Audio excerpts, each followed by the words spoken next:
تعالوا اقول لكم معلومه جات لي، اعتبروها انفراد، اعتبروها معلومه ليكم، انا بثق في مصدري يعني. هقول لكم الرساله بالظبط اللي جات لي من مصدري منذ قليل، من ساعه اعتقد. يا محمد، عمر كمال هيمضي العقود مع الاهلي يوم الثلاث 12/12، والاهلي قرر تاجيل امضاء احمد فتوح لما الاهلي يحدد هل فتوح عايزينه في الاهلي ولا لا، لان في اصوات كتيره في الاهلي مش عايزه احمد فتوح، ومنهم محمود الخطيب متردد، ولسه كمان محمد حمدي ما مضاش لبيراميدز بشكل رسمي، فموضوع فتوح يا محمد يتاجل ليناير. دي الرساله اللي وصلتني من مصدري. هنيجي لسه الفتوح، ولكن انا بكلمكم على عمر كمال عبد الواحد. عمر كمال عبد الواحد تقدر تقول 95% هو في الاهلي. ده الكلام عشان هنطلع نضحك على الناس اللي قعدت تقول عمر كمال في الزمالك، والزمالك بيعمل مش عارف ليموناتا مفيش الكلام ده. هنا المعلومه الصحيحه. طيب تعالوا بقى، بما اننا اتكلمنا على فتوح وقلنا ان الاهلي لسه متردد في موضوع فتوح، طبعا كلنا عرفنا ان ممدوح عباس وعمرو الجنايني بيضغطوا على فتوح جامد، ودخل من ضمن الناس اللي بتضغط على فتوح كابتن حازم امام واحمد حسام ميدو، اللي كانوا موجودين في مباراة الناشئين بتاعت الاهلي اللي كسبوها 2-1. اتكلموا مع فتوح، ويعني فتوح قال لهم انا ما عنديش مشكلة واخد فلوسي القديمة ومش فلوسي القديمة وكلام من هذا القبيل يعني. يوم 7 ديسمبر اعتقد بعد يومين 3 هيحق للثلاثي الموقوف فتوح والزناري وصبحي، هيحق ليهم العودة للتدريبات. اعتقد 7 ديسمبر يوم الخميس الجاي، ويوم الخميس مفيش تدريبات عشان هيبقى ماتش الزمالك والاتحاد، فهيرجعوا للتدريبات. ممكن يوم الجمعة طبعا اكيد ممكن يكون اجازة، عشان مش عارف هيكون اجازة من التدريبات ولا لا يعني. ممكن فتوح وصبحي والزناري يشتركوا في التدريبات الجماعية من يوم السبت الجاي. تمام.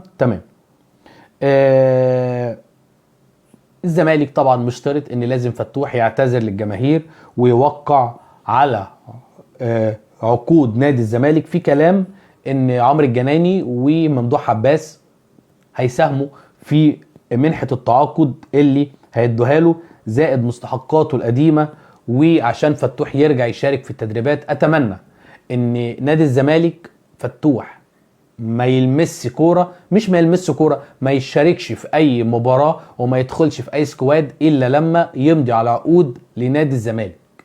يتدربوا عادي عشان الفيفا ما تعملكش مشاكل. انت الفيفا ممكن تعمل لك مشاكل ان اللعيبه ما بيتدربوش، ده مش طبق لوائح الفيفا يعني، ولكن يتدربوا ولكن ما ينضموش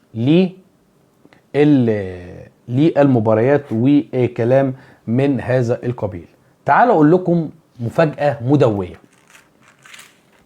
ايه هي المفاجأة المدوية في موضوع فتوح؟ فتوح زي عمر كمال، الزمالك مش هيخلص مع فتوح غير لما الاهلي يستغنى عنه. هنقولها تاني. الزمالك مش هيخلص مع فتوح الا لما الاهلي هو اللي يقول مش عاوزين فتوح. وانا قلت الكلام ده من ساعة العربية اللي استلمها والفيلا. فتوح اللي بيحدد مصيره الاهلي، مش وكيله ولا الزمالك. فتوح وعمر كمال في الزمالك هيكونوا برغبة اهلاوية، انما لو الاهلي عاوز الاتنين هيخلصهم. انا زملكاوي وزعلان ان انا بقولك الكلام ده، انما مش هطلع اضحك عليك واقول لك ليموناتا وفتوح ابن النادي اللي اشترى التيشيرت واشترى اللوجو واشترى البتنجان. مفيش الكلام ده يا فندم. فتوح لو وقع للزمالك او بدأ يفتح خطوط مفاوضات جديدة مع الزمالك هيكون عشان الاهلي هو اللي استغنى عنه او هو اللي مش عاوزه. دي يا فندم معلومة. وهذا لاعب خائن، حتى لو رجع ومضى للزمالك خائن، وهقول عليه خائن حتى لو مضى ورجع للزمالك. تعال بقى خد الصدمة. عرفت من مصدري، ولازم الزمالك يتحرك من دلوقتي. حاولوا تعملوا لايك، تعملوا شير، تعملوا مشاركة للفيديو، تدعموا العبد لله، عشان احنا هنا انتوا عارفين احنا هنا بنعمل ايه. يا فندم عرفت من مصدري النهارده كارثه، ان روي فيتوريا ناوي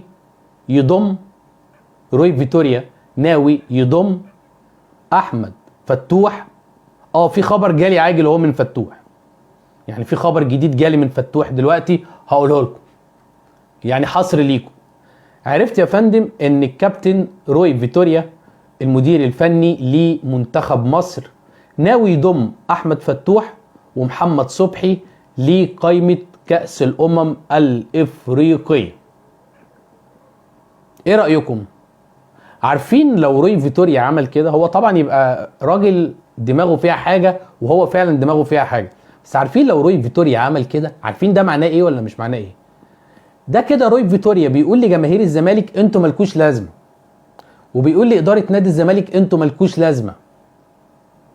طيب هل يا فندم نسكت لغاية ما روي فيتوريا يطلع القايمة، ولا تضغط من قبل القايمة ما تتعمل عشان لما يلاقي في ضغط يستبعدهم؟ قولوا لي الصح ايه؟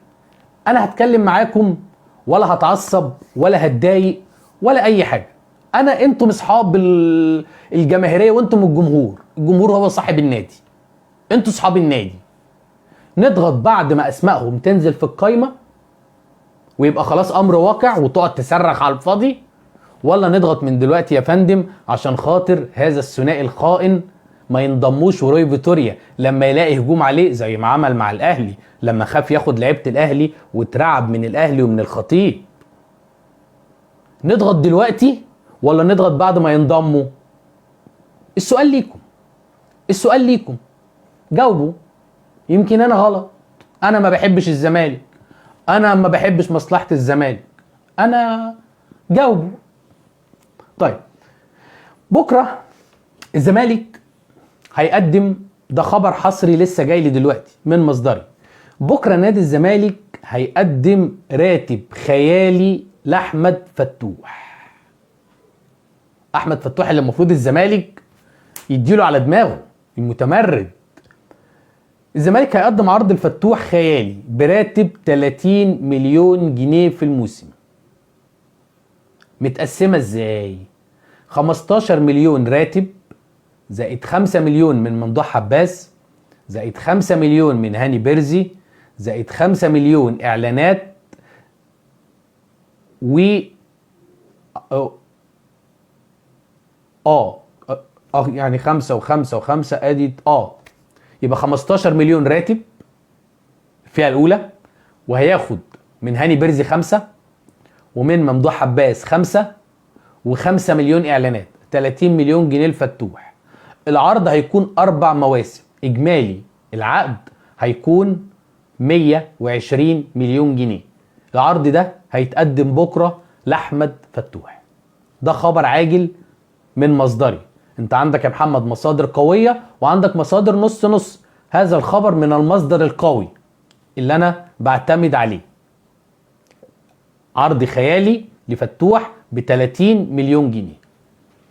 اذا حدث هذا الكلام ستكون مهزلة لنادي الزمالك. هذا اللاعب هو 15 مليون جنيه فئة اولى، ولو في اعلانات بتتعمل زي زمايله اكتر من كده بجنيه انت بتضرب اوضه اللبس. كفايه اوضه اللبس اتضربت السنه اللي فاتت، كفايه اوضه اللبس اتضربت السنه اللي فاتت. اتمنى ما نكررش القنبله تاني. شوفوا الاهلي فيه ايه بسبب امام عاشور، وشوف الزمالك السنه اللي فاتت بعد اوضه اللبس ايه اللي حصل فيها. اتمنى ما نكررش الموضوع ده تاني. في الزمالك يتعمل له فئات، اللي عاجبه اللي مش عاجبه عندنا ناشئين ياكلوا الزلط، مش عاوزين اي حد. فاتمنى ان الكلام ده ما يحصلش رغم ان الكلام ده مؤكد. ده بالنسبه لموضوع فتوح. بما اننا بنتكلم على استاذ ممدوح عباس والكلام على ممدوح عباس، عاوز اقول لكم خبر حصري. الاستاذ ممدوح عباس ابنه ايمن رافض ان هو يدعم نادي الزمالك، وممدوح عباس زملكاوي وبيحب الزمالك يعني.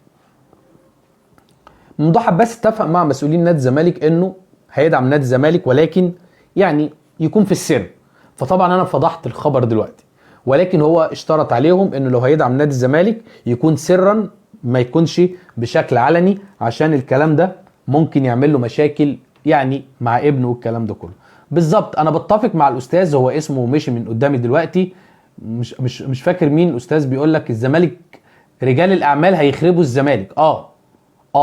مساعده رجال الاعمال تبقى بطلب من مجلس اداره نادي الزمالك، اعملوا اعلانات مش عارف ايه، انما ان رجال الاعمال يمشوا كلام عيل عنده حاجه و20 سنه على جماهير وعلى نادي الزمالك. الاهلي توافق له على 30,000 لمباراته القادمه اعتقد قدام شباب بلوزداد، عشان المباراه هتكون في برج العرب. ده خبر كده على السريع قلت اقوله لحضراتكم. طيب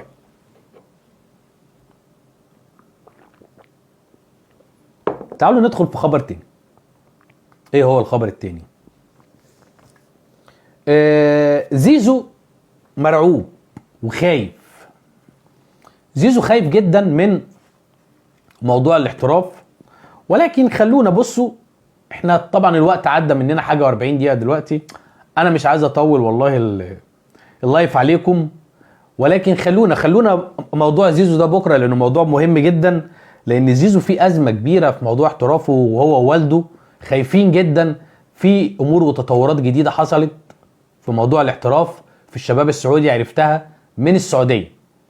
خلونا بكره نتكلم فيها عشان ما نطولش اللايف على حضراتكم، مش عايز اطول اللايف عليكم.